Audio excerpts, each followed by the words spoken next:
ఈ దేహంలో ఆత్మ మాత్రమే కాదు, పరమాత్మగా కృష్ణుడు కూడా ఉన్నారు.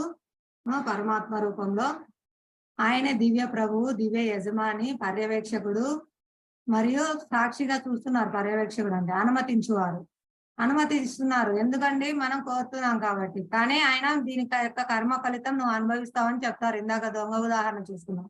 ఎందుకండి దొంగకు అటువంటి బుద్ధినిచ్చారు కృష్ణ? ఎందుకంటే అతను కోరుకున్నాడు, అతనికి వద్దని చెప్పాడు కృష్ణుడు. వద్దయ్యా, నువ్వు కష్టాలు పడతావు, ఇది పాపము, పాపకర్మ, దీనివల్ల నువ్వు శిక్షలు అనుభవిస్తావు అన్ని చెప్తున్నారు పరమాత్మ. అయినా వినకుండా మొండి చేసి, నేను చేసేదే అని మొండి చేస్తుంటే ఏదో ఈ టైంలో వెళ్ళు, నిద్రపోతుంటారు, ఇలా వెళ్ళు, ఇలా కాలంకి ఈ బుద్ధిని కూడా ఇస్తున్నారు. పరమాత్మ అనుమతించారు. ఎందుకు?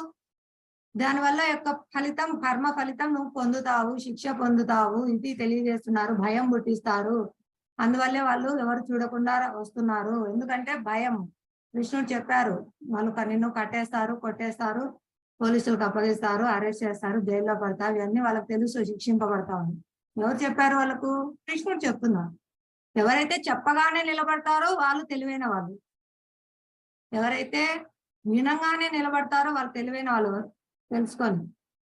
ఎవరైతే చేసి కష్టాలు పడి శిక్ష అనుభవించారు, అయ్యో నేను విన్నా కూడా దాన్ని తోసిపుచ్చి చేశాను, చేయడం వల్ల కష్టాలు అనుభవిస్తున్నాను, ఇంకా నేను చేయను అని తెలుసుకునేవాడు ఒక రకమైన తెలివి. మళ్ళీ కష్టాలు పడి శిక్ష అనుభవించి బయటకు వచ్చి మళ్ళీ తప్పులు చేసి మళ్ళీ జైలుకి వెళ్ళేవాడు మూర్ఖుడు. ఇప్పుడు తెలియక మనం వచ్చాము ఈ దేహంలో, అయ్యా దేహంలో భౌతిక దేహం పొందొద్దు, భౌతిక జగత్తుకు వెళ్ళొద్దు, కష్టాలు పడతావు, అక్కడ జన్మ మృత్యు జరా వ్యాధులు ఉన్నాయి, అక్కడ కష్టాలు నువ్వు తట్టుకోలేవు, వద్దని చెప్పినా వినకుండా భోగించాలనే వాంఛతో, నేను యజమాని కావాలని ప్రయత్నంతో మనం ఇక్కడికి వచ్చాము, కష్టాలు పడుతున్నాము.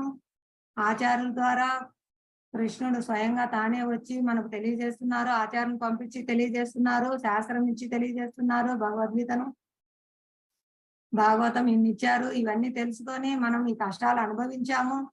ఇక ఇక్కడి నుంచి బయటపడి నేను మళ్ళీ ఇక్కడికి రాననే తెలివితేటలు కలిగి మళ్ళీ నేను కష్టాలు ఇరుక్కోకూడదు, నేను మళ్ళీ తప్పు చేయకూడదు అని మనం మారాలి. మారితే మనం తెలివైన వాళ్ళం అవ్వం. లేదంటే మళ్ళీ పాపకర్మలు చేసి మళ్ళీ పిచ్చి కోరికలు పెట్టుకొని మళ్ళీ కొత్త శరీరాలు పొంది మళ్ళీ కష్టాలు పడుతూ ఉండే వాళ్ళు ఏమంటారండి? హరే కృష్ణ.